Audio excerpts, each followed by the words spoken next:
It was Halloween night on the end of the sodor, and the other ranchers gathering around to listen to Edward's scary stories. They all have a great time listening to Edward's scary stories. But then James spoke up. I have a story to tell, said James. The other rangers just groaned, filled with frustration. Please, James, said Gordon. We don't want to listen to your story. You always have to tell this story every year so they can scare Percy. It's quite annoying now. No, no, said James. It's a different story, and plus I heard it from someone. The other rangers were wondering what James was talking about. Go on, James, said Edward. Right, said James. Now, there was a small engine was put on a test like experiment. The other engines were more curious of James's story. Well, the experiment, they inject a liquid inside the engine's face. Well, after that, said James, he wasn't feeling himself anymore. Noah's last face was a concerned expression. After a couple of minutes, his face fell off. Then, what lay behind it was a big giant mouth with teeth all around it. And, unknown, some weird spider legs pop up from his wheels and start crawling around like a little spider and broke out of the experiment chamber.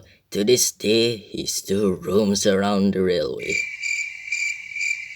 Are you serious, said Gordon? That is the worst story you have ever told, and that's probably not even the scariest story.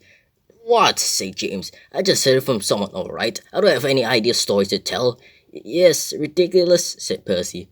Then James saw his opportunity. Ah, yes, Percy. Rumor Stacy's still out there hunting engines and people. Said Thomas. Will you stop it, James, said Thomas. It's getting real buggy of you scaring Percy. Yes, said James. After all, it's not my fault this little engine is getting scared. Alright, enough, said Gordon. I don't need tossing Percy around. I have expressed the pool. I don't want to waste time staying here anyway. And Gordon puffed away. As I was saying, said James. Oh yeah, have I remembered? You have a mail train yet to pull. Would you care to pull the mail train? Said James. It's okay, Percy, said Thomas. I can take it for you. This is not scary enough for James to tell you. No, it's fine, said Percy. It's my job after all. I have to do it. Well, goodbye, everyone. And Percy puffed away. You will be in trouble soon, said James. Oh, be quiet, you, James. Meanwhile, in Little Western, Oliver's just finished up his last good string of the day. Recently, his headlamp is quite faulty, and he have time to fix it. Said Oliver. When we gonna fix our headlamp, driver? It's quite annoying of me, especially at night. Don't worry, Oliver, says driver. We'll find the time, but for now we do have enough time to fix your light. But when we do have time, I promise you we'll find a time to fix your headlamp. Well, I hope this light will last until the goods train to the end of the destination, said Oliver. Mr. Oliver, said Toad. When we're going back to our shed? Later, said Oliver. Just our last goods train, it won't be long. And with a puff of a whistle, Oliver puffed away from the station. Oliver's making good progress on his journey when he stopped by a red signal. He was warned there's another engine coming down the line, and he has to wait for the other engine to pass. He waited and waited until... Oh, for goodness sake, said Oliver. What the hell was my light? Driver, help me fix it. Says driver. Was this the 10th time now? So I better lit again. Soon the driver find ways to try to relit the light. He tried rewinding the wires. He tried slapping it, banging it, all kinds of ways. But it didn't do nothing. And soon Percy arrived at the junction where Oliver was. First he cannot see Oliver in the dark as the light from Oliver did not work. He saw, heard, anger, and groaning noises, and the shape of a small engine. And Percy is shocked. It's the beast, said Percy, and shot off steam, and races down the line, and he ended up rolling to the main line. Who was that? Said Oliver. I'm not sure, says his driver. This sounds like a small engine, and he looks like he's carrying boxcars. It's Percy then, says Oliver, and he's gone to the main line. But Gorn is going to that line too. We must stop before he crashes to the express. Driver, we have no time to lose. We have to catch up to Percy. But Oliver, your light hasn't lit up yet. Doesn't matter, said Oliver. What's more important is the passengers. Now, hop into my cab. And soon the driver wasted no time and got into the cab. Signal has changed to green, and Oliver chases Percy down the main line. And chase was on. Oliver chases Percy down the line as fast as he could. Percy, please listen to me, said Oliver. We need to stop.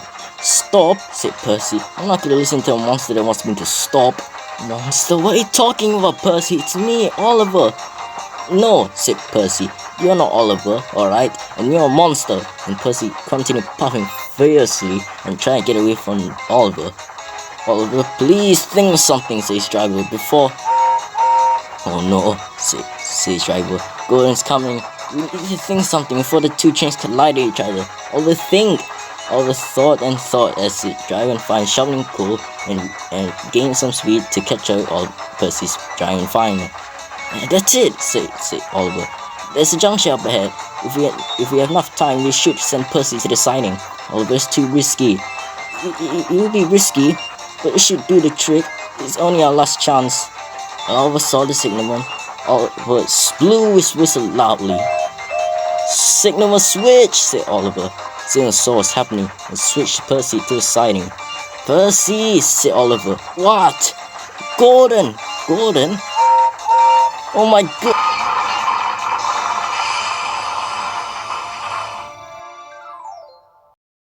With the cloud of steam around Percy opened one eye to find himself stuck in a coal pile. He was surprised he didn't crash right into Gordon, but he wasn't surprised at an engine approaching him. Please don't hurt me, said Percy. What are you talking about? It's me. Oliver.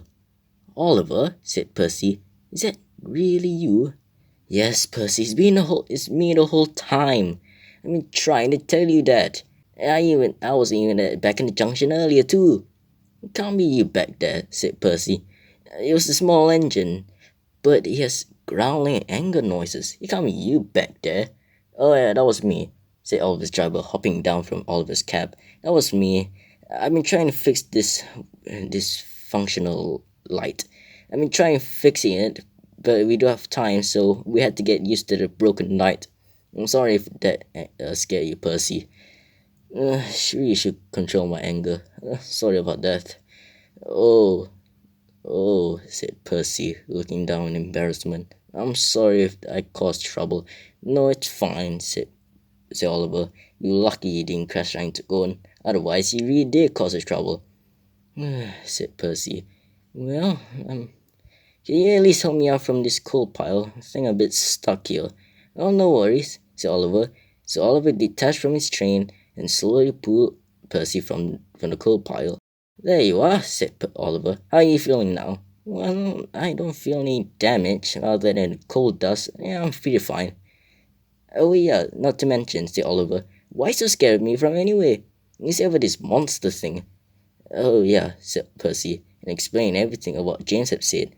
Said Oliver, after hearing the story.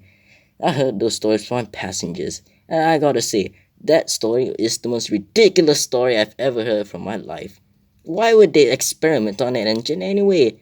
I mean, sure, there's crazy scientists want to test on subjects, but they usually do it on animals. Why on earth they want to do an engine?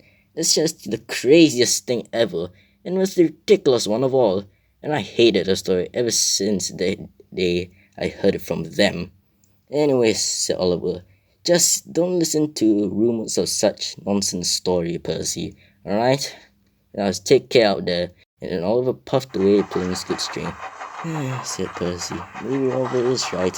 Maybe I shouldn't listen to ridiculous stories. Well, I hope it's ridiculous. And Percy puffed away.